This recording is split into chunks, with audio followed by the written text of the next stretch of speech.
Yes, brother. For Dr. Zakir. Dr. Zakir, you said there isn't any mistake in Quran. I see more than 20 mistakes in Arabic grammar. And I will tell you some of them. إن الذين آمنوا والذين هادوا والصابئون. He said in Baqarah and Hajj, إن الذين آمنوا والذين هادوا والصابئين. Which is right? الصابئون or الصابئين? Number one. Number two. Brother, he said, brother, one question at a time, please. Yeah, but at the same thing, he said in Surah Taha 63, إِنَّ هَذَانِ لَسَاحِرَانِ. Mistake. إِنَّ هَذَيْنِ لَسَاحِرَانِ. Can you explain that? And there is more than that mistakes. Brother will allow you only the first part of the question. The second part will not allow because we have stated we'll allow one question at a time so others get a chance too. Okay. The brother has asked a very good question. I would like to be more concordant and agreeing. He has mentioned all 20 grammatical points. And the book is referring to Abdul Fadi. Abdul Fadi, correct? Is the Quran infallible? I can see some things. Yeah. Alhamdulillah, my side is good.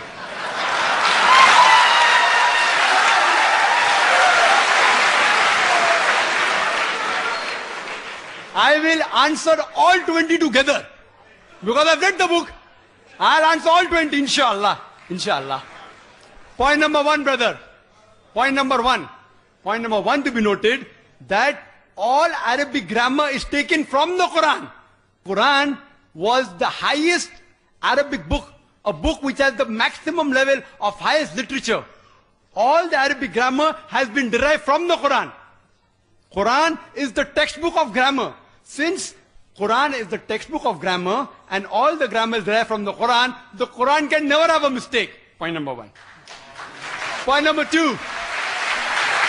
Point number two. Point number two.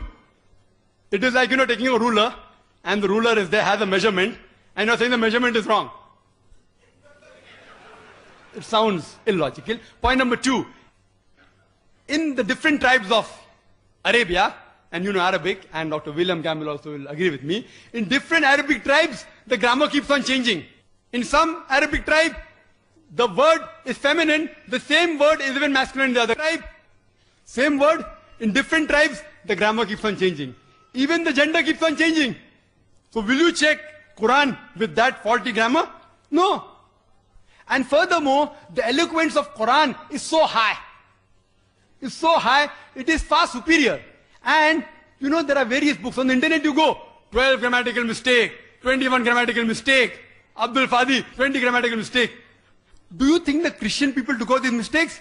Who took out these mistakes? Do you know who took out? The Muslims. The Muslim scholars, like Zamakhshari, what they did, that the Quran grammar is so high, that it goes against the conventional use of the Arabic. The Quran grammar is so high, to prove the Quranic grammar was high, they gave examples. And I'll give you a couple of examples, which will answer all his 20 questions. They give the example, like we read in the Quran, it says that the people of Lut, alayhi salam, they rejected all the messengers. They rejected the messenger that's mentioned. Dr. William Campbell said, the people of Noah, they rejected the messengers. We know from history that there was only one messenger sent to them. So it has a grammatical mistake. Quran should have said, the people rejected the messenger, not messengers. I agree with you. With layman grammar like how you and I know, it may be a mistake. But if you read the books written by Arabs, what is the beauty of the Quran? The beauty of the Quran is, why does the Quran refer messengers instead of messenger? You know why? Because we know that the basic message of all the messengers was same. That there is one God.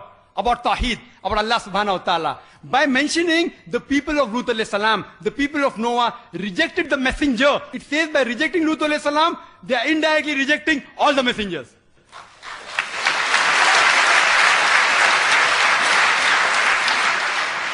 See the beauty, see the eloquence, alhamdulillah. You may think it's a mistake. It's not a mistake. Similarly, people like Anush Suraj says that Quran says, kun fayakun, be and it is. It should be kun fakana, be and it was. Agreed. Past tense is kun fakan in Arabic. It's not kun fayakun. But the kun fayakun is more superior. It says Allah, it was, it is, and can do. Past, present, and future. Thank you, Dr. Naik.